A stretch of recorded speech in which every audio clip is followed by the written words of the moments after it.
Welcome back to another week of The Rebel's Edge. And this week, not exactly a Patriots week, a Rebels week. And if you were a Rebel last week when the market was selling off hard, you know what we're talking about. It ain't just about the Super Bowl, but we've got the Super Bowl, a bunch of stocks, and some prediction stuff that I think you'll endorse what we said last week in just a couple moments on The Rebel's Edge.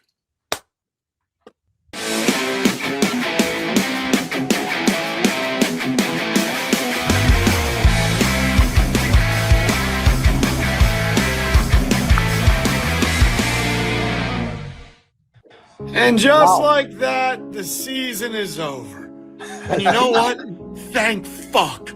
Because this game was a disaster, a nightmare.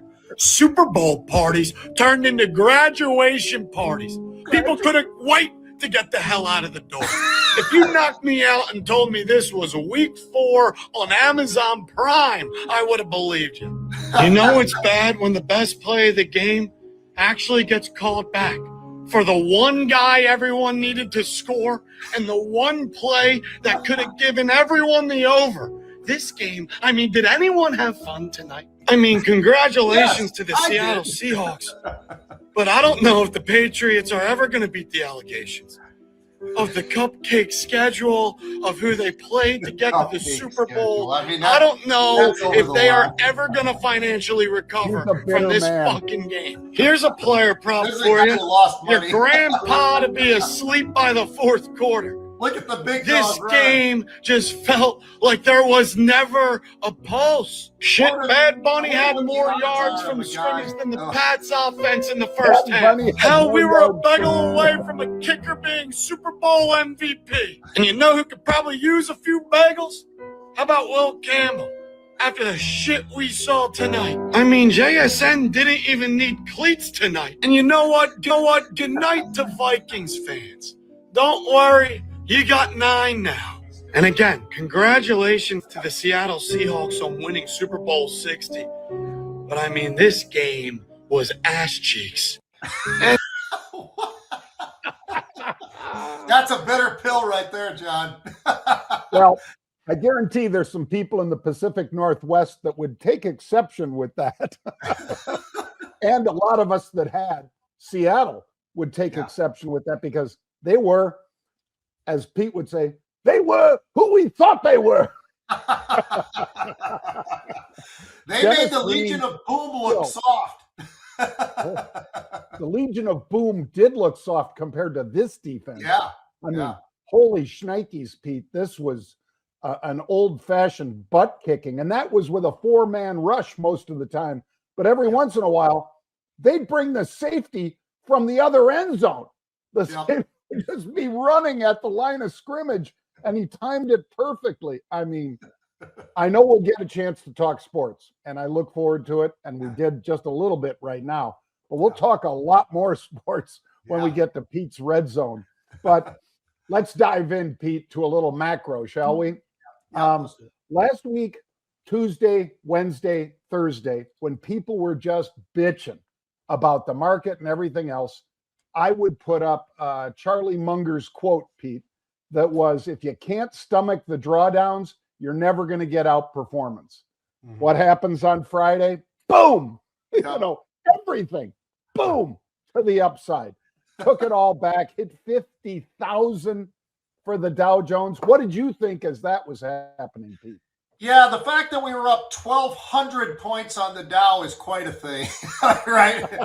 and being, like you said, over 50,000 for the first time and held over the 50,000 level, just absolutely amazing. And I think sometimes it's that mentality that people have that they all follow each other, right? And they start following on the downside, and then unfortunately they don't follow when there's a reason to be going on the upside, and so.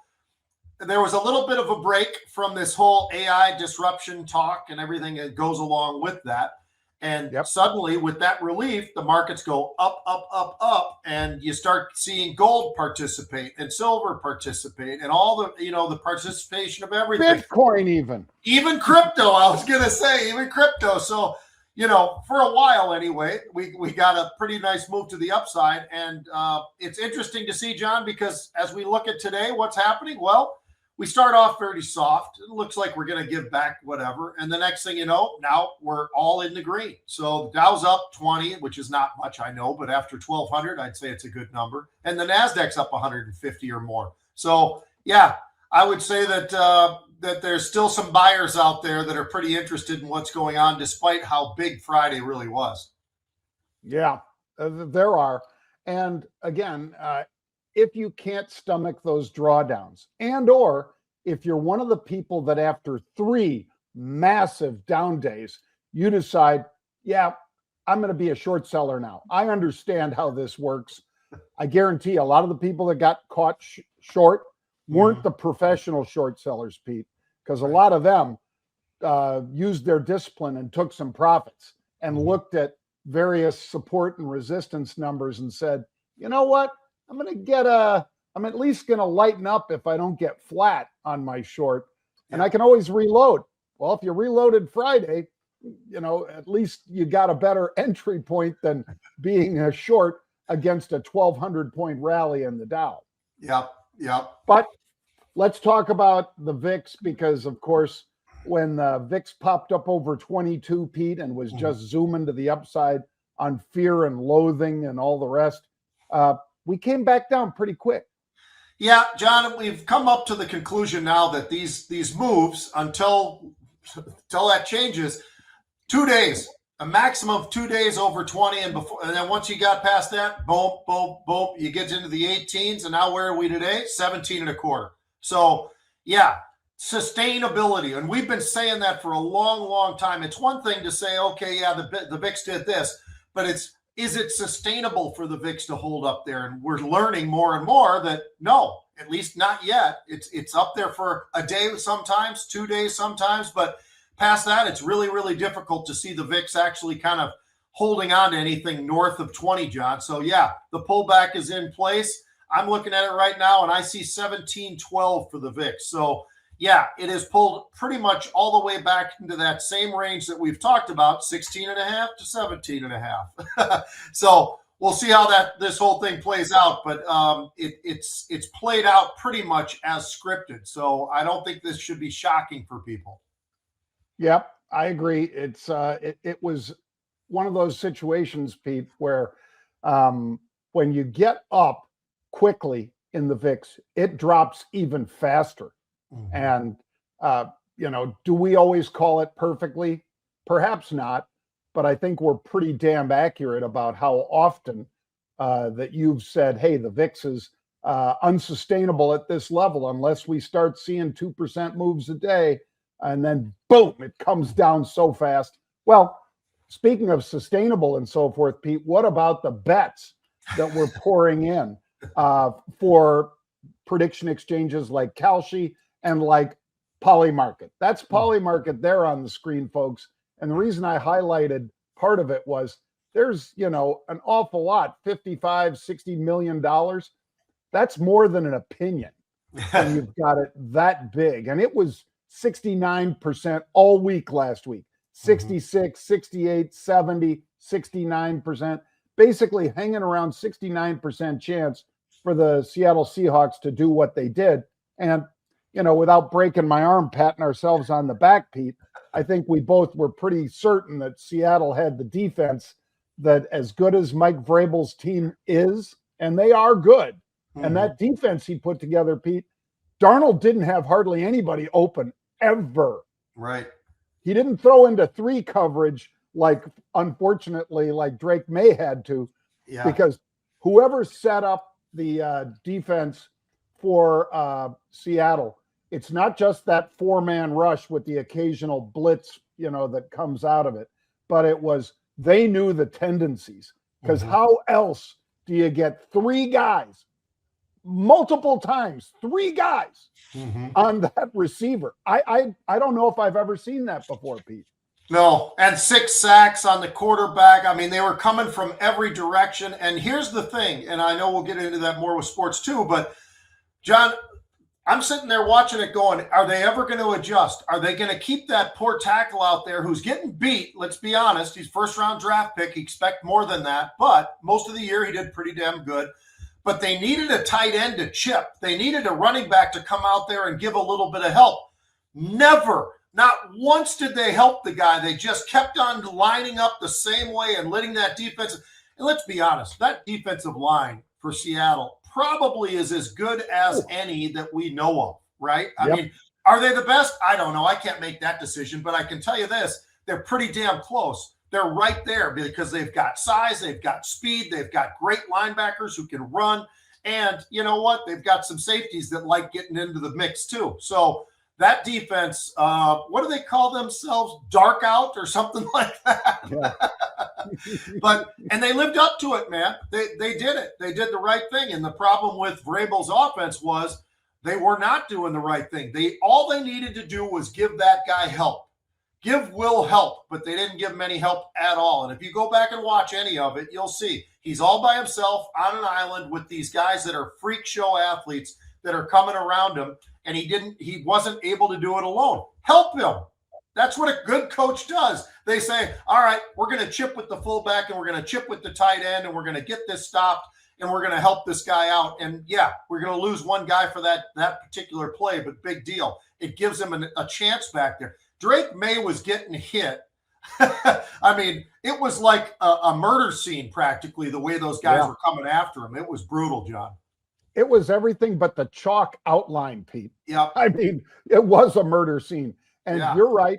And they can, and good teams do this. And I know New England's a good team. I'm not saying they're not. I don't agree with the pancake schedule and all that. I think they proved themselves to be a great team. But you can chip, as Pete said, which is where the fullback or tight end comes out and gives a quick shot to help out, to knock that guy off and make him come inside instead of around the outside and just beat that guy like a drum. You chip, and then you go into your pattern. Yeah. They should have been doing that, Pete. They should have been doing double screens where you know, that way, whichever way it goes, a double screen to the right, a double screen to the left. And by that, I mean, of course, you're setting up, the offensive line is scrambling to either side, and you can hit those guys depending on which side's open. And if it isn't, there's somebody open down the middle. There's just no way there's not. But they didn't do that.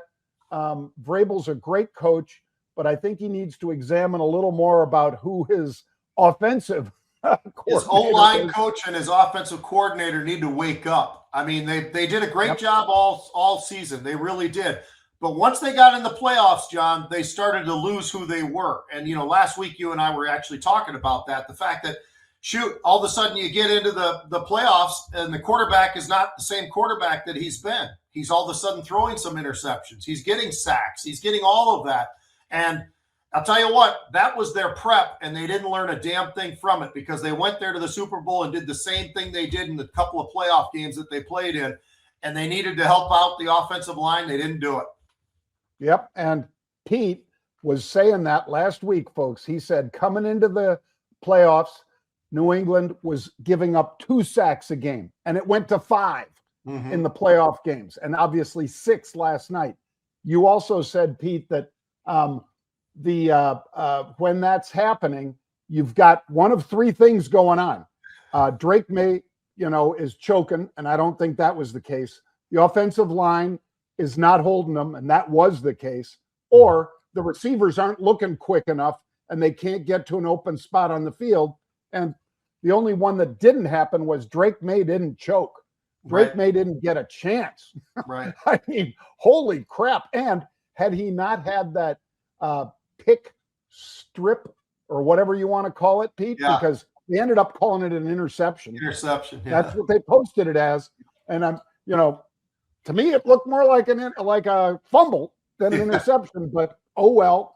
Anyway, by the way, if you were trading on Pauly Market, folks, like Pete and I were talking about, you can trade out of that. You don't have to wait till the end. That's the difference between Vegas and these prediction exchanges. Now, will Vegas let you sell back to them in some cases? I don't know. I've not been there. Ever since these prediction exchanges did it, I do all my betting through these things Yeah. because it's so much better. Because again, you could get in when it was 55 or 60%. And then when it goes to like 90, you could say, you know what? Anything could happen. Maybe I'm going to take a little off the table. Take a little off. Anyway, let's hit the stocks, Pete, because we'll have more time for sports. I'll say Transocean, talking about Valaris, not Volaris like the airline, but Valaris. That's offshore drilling. And rig, Transocean, RIG, is the biggest in that space, really. But you put them together with these guys, and oh my, this is going to be a monster, Pete. Yeah, up 27%. I just wanted to make sure that I was accurate on that one, John. So it's making a heck of a run up through 80. Not so bad. And the talk about what they were able to do and how their fleet now is going to be unmatched anywhere with 73 rigs and 33 ultra deep water drill ships and all the things that comes with this merger, John. It's a $6 billion, just under a $6 billion merger. This is going to be something pretty daggone interesting, I think, both for Valaris, which brings what they bring to this whole picture with Transocean. It's pretty damn good. So being up 22%, now 28%, I would say that people are pretty excited about what they're seeing going on right now in the oil industry. Yep, they should be, because, again, we're going to see more and more of that, and that's off the coast of Venezuela, it's Brazil, where they do an awful lot of that, and it's the Gulf of Mexico. So we'll see and hear more about this. How about Monday.com, Pete? Monday.com just got cracked early on. And why? Well, because apparently Monday was wishing it wasn't Monday morning after the Super Bowl for them, because that stock was just under pressure from the get-go, Pete. Basically, some of the biggest movers of the day, they were right there at the top of that list. You know, they had a strong fourth quarter, John. So from that perspective, it was pretty good. But if you add up what's been going on in 2026, somebody had some sort of news on this thing, because it's down year to date 47%. And you can add another 21 or so percent from just today alone. But they had a good fourth quarter. They really did. Revenue increased up 34% in terms of the profit and all the rest of it. Here's the issue, though. All of a sudden you start looking ahead and people are looking going, well, but what's next? And the problem is the what next is not there. And the spend that's going to be there, the shift from these high value customers, it makes it a little bit more complex. And I think people are a little confused by this whole thing. And they're going right after the high number folks. It's going to be interesting. I mean, you know, I still look at this thing and go, well, they had a pretty decent quarter. But if you look out past that, that's where the problem is. The outlook itself does not look good. It's a miss. And you can't miss in this world. You and I talk about this all the time. You know what? You can have a great quarter, and people are looking for that. They want you to have that great quarter. But then what is coming next? And what's coming next, the outlook sure looks soft. Yep. And operating margins still stayed high, like you said, Pete. It was still 11 to 12%. But, you know, basically foreign exchange didn't help them too much either. And when you're a retailer and you've just had your Super Bowl, which is the fourth quarter for virtually every retailer, you need to have maybe either A, a little optimism going forward, or B, they're going to hit you. And I think a lot of people were lined up ready to hit them when the day started. All right. Let's say Kyndryl, Pete. KD. Now, this one, when I saw it this morning, because I saw it like at 5:30 in the morning, I saw this thing trading down. And I was going, God, what's the reason here? You know, is there something bad in the 10Q? Well, it turns out there's a couple things kind of wrong. Number one, the company is delaying some of their regulatory filings. Not good. Not good. Not good at all. And number two, their CFO, Pete, basically they are replacing that person immediately. And so anytime you don't have any warning and all of a sudden the CFO is like gone, people are going to be nervous about why. And the fact that they delayed the regulatory filing and the CFO is gone, that's why it was down over 50%. Half of the stock's value vaporized like that. Absolutely incredible for all the right reasons, as you just pointed out, John. I mean, that's one thing to be out there and, your outlook isn't all that good, but it's another thing to go out there and you don't even have all the accounting prepared to be able to be there. And your board appointed an interim CFO and a corporate controller. They've had to replace multiple jobs, 2 or 3 jobs, John, in that C-suite. That is never good. And that gets people pretty daggone nervous. So do I think that this is an overreaction? Sometimes we would say yes to the overreaction given different circumstances. But given the circumstances that we got here, where the CFO is out and you've got somebody filling in and you've got other positions where they've got to fill, that's never a good thing. And I think that's the problem that you're seeing today. That's why you look at that stock and you just go, wow, 50%. That's pretty amazing. But I think that's for all the right reasons, because what was missing? What was wrong? Why did they not file? And if they weren't going to be able to do that, boy, that certainly has put them in a pickle. So yeah, the replacements had to go, or it had to come in, but that's going to be a problem for a while. People are going to be nervous for this, I think, over the next quarter or two as well. Yep. Well, as it turns out, Pete, believe it or not, folks, somebody had an inkling that maybe, just maybe, Kyndryl, KD, was going to have a oopsie, because the stock was 21.34 on the 3rd. So in other words, last week, 3rd of February. And what happened? Well, those 20 puts blew up with the stock trading down 56%. And some of you are out there going, well, Kyndryl, what do they do? Well, they're basically enterprise tech. And they do this in over 60 countries. But again, you can't have a situation where you announce what they announced without the stock dropping. I don't know if 56% is justified, Pete, but I'll tell you what, the stock is now $10.50 or thereabouts. So those 20 puts kind of blowing up here. Yeah, I would say. Yeah, that was a good one. That UOA is long. Yeah. And if you guys want to get some of that unusual option activity, or UOA, which we have trademarked, by the way, you should be in there going to marketrebellion.com/get started, because man, whether it's Pete or whether it's Chris, any of the dudes that are posting this stuff up, it is gold, Jerry. Gold. All right. Let's dive into one more, Pete. Oracle, ORCL. So obviously, one of those stocks where, Larry Ellison was briefly the richest man in the world.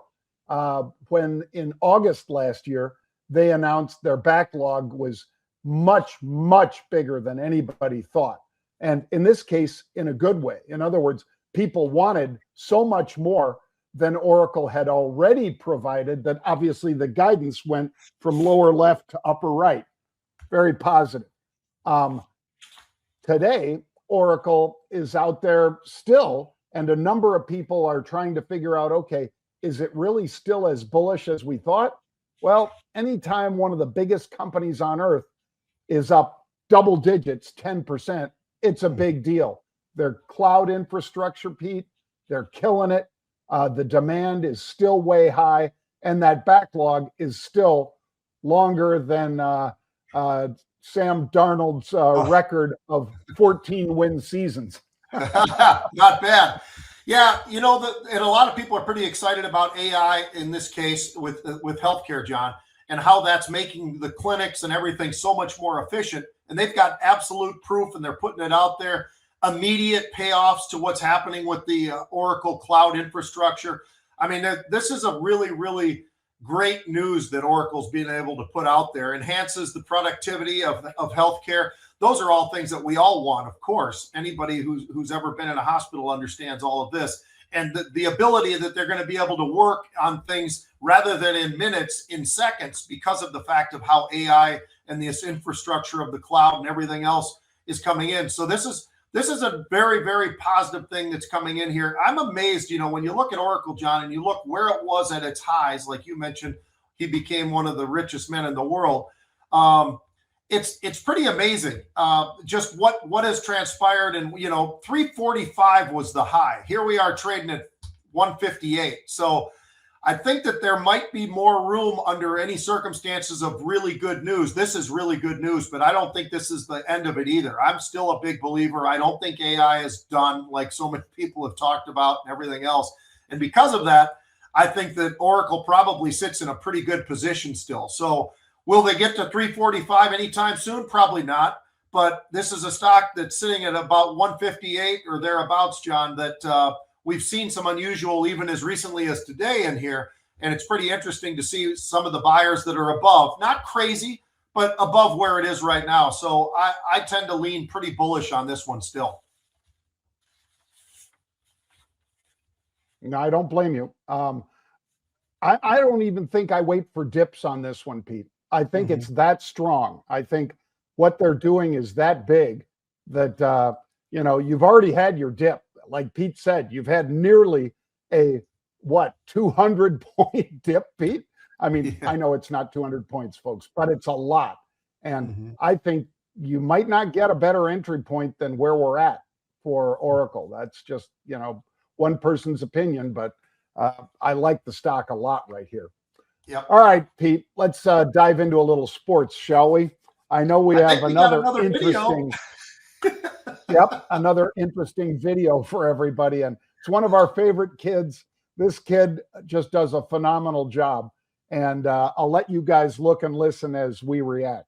I can't believe this, but Roger Goodell just accidentally leaked the entire script to this year's Super Bowl. Now, as we all know, the Seahawks were already going into this game as the biggest Super Bowl favorite we've seen in years. And to be honest, it was for good reason, because they started this game off like gangbusters. Darnold would throw a touchdown pass on their very first drive, and then DeMarcus Lawrence would back that up with a strip sack touchdown to Drake May on the Patriots' first drive. And by the way, if you like elite sports content like this, make sure to follow. Hawks up 14-3 after one. In the second quarter, the game would stall out completely on offense, as both teams would just trade a couple of field goals. And we headed for Bad Bunny with the Hawks up 17-6 at the half. Now, Mike Vrabel, he must have given his team a sermon at halftime, because Drake May came out absolutely cooking to start the third. And he hit Kyle Williams on a go ball down the left sideline for a touchdown, cutting the Hawks' lead to 17-13. But guess what? On the very next drive, Sam Darnold would hit JSN for a 17-yard touchdown to answer right back. And we headed to the fourth with the Hawks up 24-13. Now, this right here is where all the Drake May haters got to talk their junk. Because with just over 10 minutes left in the game, May would throw a pick deep in his own territory, leading to a Kenneth Walker rushing touchdown where he truck sticks a couple of Pats defenders on his way to the end zone. So now the Hawks would lead 31-13, and at this point, the only drama left was the color of the Gatorade, because the Hawks would not only capture their first Super Bowl in 11 years, but this man, Sam Darnold, would complete one of the greatest career turnarounds in NFL history and win the Super Bowl MVP. Seahawks 38,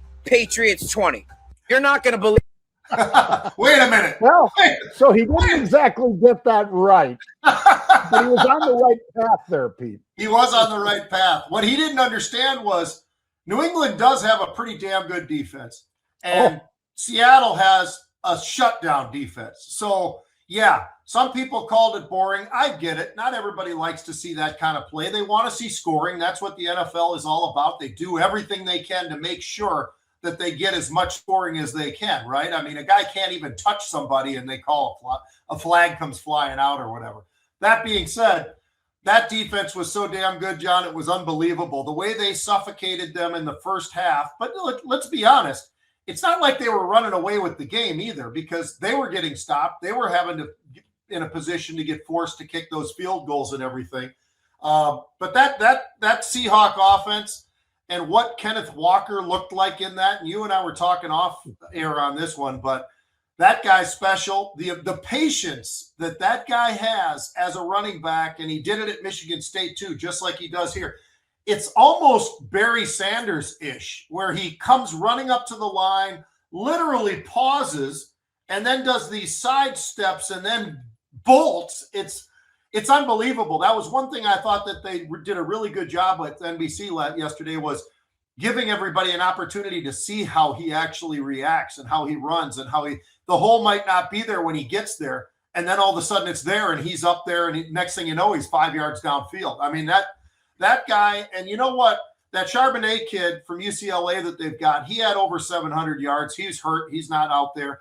And meanwhile, Kenneth Walker's out there, John, the third. He got 1,000 yards this past year. So you combine these two running backs, 1,700 yards, not a bad year for the Seattle Seahawks. And I'll tell you what, they did what they needed to do. And the biggest problem that they ran into was when Drake May unfortunately started turning the ball over. The game was close. Let's be honest. You go through the first 3 quarters, it was anybody's ball game still. Now, Seattle was looking better, but it was anybody's game because the defense did stand up and they held them, pretty well. So I don't know. I thought it was pretty exciting, and I thought that it was a moment. There was a moment there where Drake May threw that touchdown pass, which he just dropped it in there, John, from 40 yards out or whatever it was, that made me start to go, you know what? This could become a ball game. And unfortunately, then the interceptions, you just can't afford to have those kind of turnovers in a game like that when you've got the defenses that both have, but especially Seattle. You just needed to stay away from that. They weren't able to do that. It was 2 interceptions in the fourth quarter that really changed the game, I think. And you know what?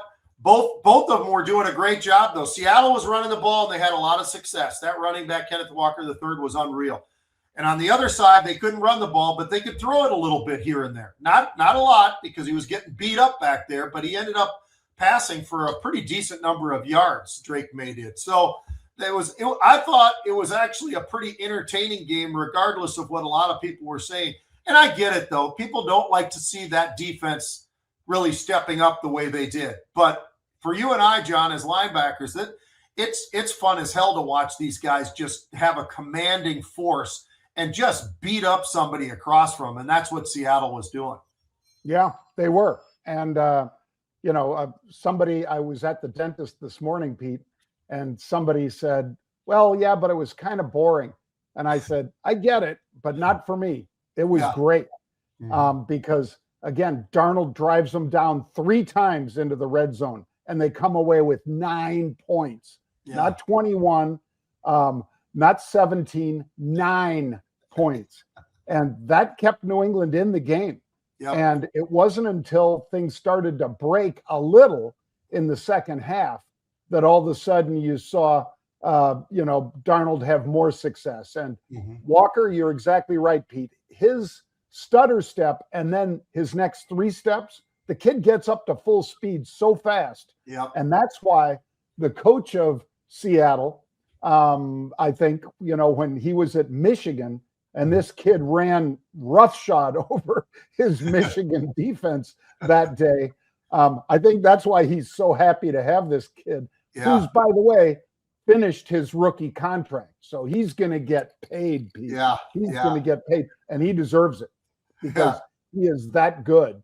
Now, what you don't want to do, though, is sign guys that are 30-year-old running backs, because that has never worked out for anybody. Right. But this kid ain't 30. And he is a terror on the field. And just enjoyed the heck out of watching him. And Pete, to your point too, Seattle was able to do it with 4-man rush most of the time.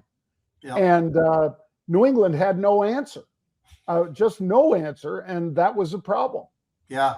They needed to address it. They didn't do a good job. I'll tell you who did a great job, I think, calling the game was the offensive coordinator for Seattle, Clint Kubiak, who, by the way, he is all but signed, but I think he's probably by now he might be signed to be the new head coach of the Raiders. So he's got a great job in front of him, but he needs to do the right thing. And I was going through it, John. I was taking a look at Seattle because a lot of people were giving me flack yesterday because with the GM role in Minnesota available, and I think it's something that would be something I'd be very interested in. But let me tell you this. you don't go off after a quarterback if you don't have an offensive line that's going to protect him. And either you do that through free agency or you do that through the draft. And doing it through the draft is a little bit dicey because if you do it that way, it's going to take some time. So it's going to be interesting because it's all said and done for the most part. But I mean, I think we're going to see Mendoza be the first pick in the draft. I think he's going to probably go to the Raiders. The problem is this, John. The Raiders gave up 64 sacks last year, number one, and it's not a good number one, but it's the highest number of sacks of any team in football last year. They had 64 sacks they gave up, right? That's not so good, which means that offensive line isn't exactly doing their jobs, John, with the Raiders. And you look over at Seattle, well, why did it seem like this quarterback suddenly looked a hell of a lot better, even though he won 14 games last year with the Vikings? Why did he suddenly look like a much better quarterback, a quarterback who could bring somebody to a championship and win it at the NFL level, which is exactly what Darnold did, right? Well, they've got a first-round draft pick here, a first-round draft pick here, a couple of thirds. I'm okay with that. I don't want to see the guy. If you really want to protect your quarterback, though, it's going to have to be a third rounder or higher. And it can't be some guy who's like a fifth round. I mean, unless you're just getting really, really lucky. But you got to get those guys around the quarterback to keep him standing upright, which is what happened this year. You know how many sacks that he had this year, John? Sam Darnold had 27. The Vikings gave up 60 total sacks this past year themselves. So had he stayed in Minnesota, all these people are thinking, well, we would have gone to the Super Bowl with him. Well, maybe, but probably not with an offensive line that gave up 60 sacks. So I just kept pushing back on people on social media on that whole idea that you need to start with your core, and it starts with the O-line, it's next with the D-line, and then you start going for these guys that are great receivers that you can get in free agency, quarterbacks that you can get in free agency. If they're behind the right offensive line, they could do it. If they're that good, right? And Sam Darnold, I think, showed 2 years in a row the guy goes and quarterbacks a team that goes 14 wins. I would say that he's done something pretty right. Well, I'm going to tell you why Pete's right there, folks, which is not a shock to many of you who watch all the time. But if I'm Tom Brady, and granted, he's not the GM, but if I'm Tom Brady and I have a voice in their draft room, their war room or whatever, I'm going to say just what Pete said, and that is, yeah, we're going to take Mendoza, but we're going to either A, trade for a big offensive lineman that can be there with him, and we're going to pay what we got to pay in terms of future draft choices for that, or I'm going to go after Pete, Tyler Lindbaum over there with the Raiders. He's 25 years old, I think, Pete. He is a free agent. He's one of the top-rated centers in all of football. I'd go after Connor McGovern with the Buffalo Bills because the guy has 0 sacks, Pete, 0. And that's a number that Mendoza would love to hear. And he can play guard or center, and he has with the Buffalo Bills. There are others, so you can get a couple through free agency, Pete, and let's be real, other than your Minnesota Vikings, who were dumb enough to but to acquire 2 injured players from Indianapolis. You probably only pick up 1 through free agency, but you could trade and draft another guy and or trade for a player on another team. Just because they're not a free agent doesn't mean if you pick up the phone and call one of these teams, that they wouldn't say, yeah, we'd entertain that for a 1 and a 2, a year from now, 2027 draft. Would I give up my stud offensive tackle if we suck? Because a lot of teams do. It's not just the Raiders. But if they did that, Pete, if they did Mendoza, if they got a free agent, and if they did a trade, either a trade for a player or a trade for draft choices, I think they'd be in a position to really take advantage of what Mendoza can do for them, which is basically get them a 10-win season, I think, if you do that. Now, if you don't do that, then he's going to get the crap kicked out of him for 2 years while you wait to draft a big stud offensive lineman or two. And by then, you may mentally have destroyed him. Yeah. And I remember going to Houston was Carr. I think it was David Carr or something like that back in the day. And he went down there. I think he might have got sacked 75 times or something, John, and it ruined the guy's career. He comes in as a great quarterback. The guy can freaking just throw the ball anywhere on the field, any length he needed to on the field. He was a complete stud. But if you go at quarterback and you don't have somebody protecting him, the Vikings I still put in that position, it doesn't matter who's the quarterback. Just like yesterday's game, when the tackle wasn't able to block for him, for New England, that is, and the quarterback, Drake May's going back there, who had a great season. He was 72% completion during the season itself, but all of a sudden you get into the playoffs, it's a different brand of football, and guys are much better and faster, and all of a sudden the next thing you know, he needed help, and they didn't give it to him. I still think the kid's probably a pretty decent offensive tackle, but he's going up against these freak show athletes that Seattle has, and it made it tough. Any other coach would have said, chip them. Let's start chipping these guys. Let's not let these guys just come running in from the outside and beat our left tackle. Let's help them out a little bit. That's what you do. That's what coaching's all about. So if you got the right offensive line coach too, John, along with the right players, that could really turn the Raiders around. And I think Tom Brady gets it. I really do. I think he's obviously a very smart guy who understands a lot about offense. And he understands defense too, which is part of the reason that he's so damn good, or was so damn good as a quarterback. He understands what the defense is going to do. It's a chess match and all the rest of it. But Tom wouldn't have done anything different than what May did, given how fast those guys were coming off the corner. Yep. And Pete, I would say this. There is a player on the Raiders who is one of the premier edge rushers, and he played at Michigan. And there happens to be a pro football team in Michigan that might need to have bookend unbelievable rush ends. Hutchinson and Crosby, Max Crosby. And for Max, you could get exactly what we're talking about, folks. So if they traded Max, are you giving up a lot? Yes, you are. But could you get a lot for Max Crosby? I think you could. And all of a sudden that offense can be doing this. I think that's the right trade, and I would do that trade tomorrow if I was Brady or whoever the GM is over there. I would figure that out. And you know what? Max Crosby's good with it. He's already talked about somewhere. He knows when he loves Campbell. He loves Campbell. Yeah. Yeah. Who doesn't? True. Well, we got any other words before we turn it back, Pete, and let people get back to trading? Great NFL season. Free agency's right around the corner. You've got the combine coming up in a couple of weeks, and then you've got the draft a couple of weeks later, so 6 weeks later or so. So NFL is 24/7, John. It's why it's the best. It's why it's the best. It's why it's the best, and it's why those GMs get paid almost as much as the players. Bang. All right, folks. Thanks for tuning in after the Super Bowl. We appreciate it. Make sure you retweet some of Pete's VIX videos and so forth. I finally got my VIX hat. Nice. You've had yours for a while. But we'll be back tomorrow, folks, at 1 p.m. Eastern Time. See you then.